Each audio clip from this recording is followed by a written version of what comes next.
বাড়ি দখলে সহযোগিতা করে আগেই নিয়েছেন 4টি ফ্ল্যাট। এবার 6 আগস্ট ছাত্র জনতার বিপ্লবের অস্থির সময়ে আরও একটি ফ্ল্যাট পাওয়ার লোভে ভবন দখলে সহযোগিতা করার অভিযোগ উঠেছে পুলিশের 3 কর্মকর্তার বিরুদ্ধে।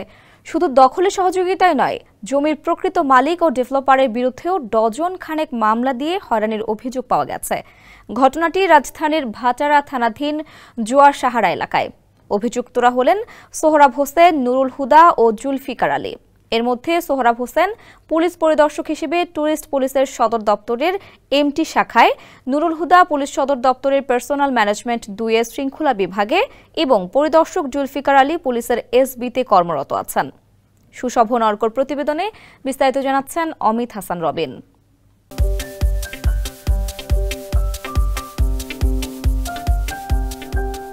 অ্যাডভান্স হোম নামের একটি ডেভেলপার প্রতিষ্ঠানের ব্যবস্থাপনা পরিচালক তহিদা সুলতানা গত 24 সেপ্টেম্বর রাজধানীর ভাটারা থানায় একটি জিডি করেন।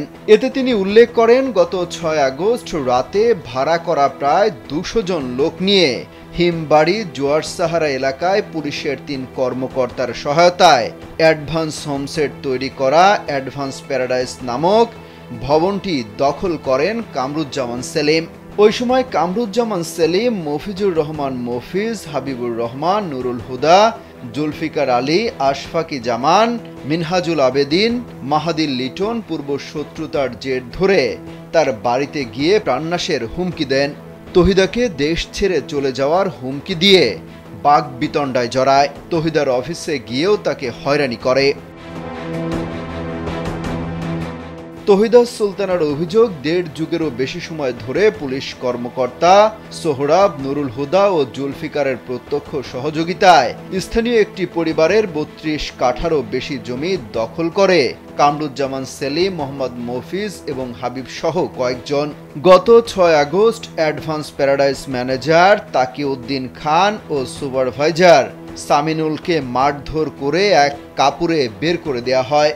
বাড়ি দখলে সহযোগিতা করায় 3 পুলিশ কর্মকর্তাকে আগেই 4টি ফ্ল্যাট দিয়েছেন সেলিম। 6 আগস্টের পর তাদের আরও একটি ফ্ল্যাট দিয়েছেন সেলিম।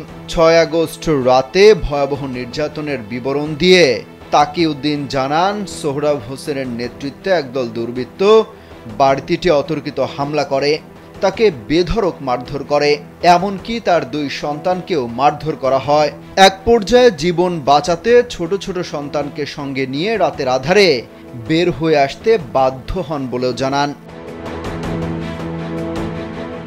স্থানীয়রা জানায়, 2008 সালে ভাটারা থানার উপপরিদর্শক ছিলেন সোহরাব ও জুলফিকার আলী। সেই সময় তারা সেলিমকে স্থানীয় সুরত খানের পৈতৃক জমি দখলে সহযোগিতা করেন। সুরত খানের 5 ছেলে ও 3 মেয়ে। এই পরিবারের সদস্যদের বিরুদ্ধে মিথ্যা মামলা দিয়ে হয়রানি ও ভয়ভীতি দেখাতে থাকেন তৎকালীন 2 এসআই। এই সুযোগে সুরত খানের সন্তানদের জমি দখলে নেয় সেলিম, মফিজ, হাবিব সহ কয়েকজন। পরে নিজের নামে ভুয়া দলিল করে বিভিন্ন ব্যক্তির কাছে বিক্রিও করে দেন। মামলা, হামলা ও হয়রানির বিষয়ে সুরত খানের পরিবারের সঙ্গে যোগাযোগ করা হলে তারা ভয়ে মুখ খুলতে রাজি হয়নি। তারা জানান, সেলিম ও তার সহযোগী পুলিশের 3 পরিদর্শক পরিবারটির কাছে একটি আতঙ্কের নাম। সেলিম চক্রের অত্যাচার তাদের জীবন অতিষ্ঠ করে তুলেছে। অভিযোগের বিষয়ে কামরুজ্জামান সেলিম বলেন, তিনি এই জমির মালিক, তার কাগজপত্র সব ঠিক আছে। ফ্ল্যাট নিয়ে অবৈধভাবে ভবন দখলের অভিযোগের বিষয়ে জানতে চাইলে পুলিশ পরিদর্শক সোহরাব হোসেন দাবি করেন, তিনি একটি ফ্ল্যাট কিনে বসবাস করছেন, এর বাইরে কিছুই জানেন না। অন্য 2 পুলিশ কর্মকর্তা নুরুল হুদা ও জুলফিকার আলীর বক্তব্য জানার জন্য দফায় দফায় ফোন করা হলেও তারা রিসিভ করেননি।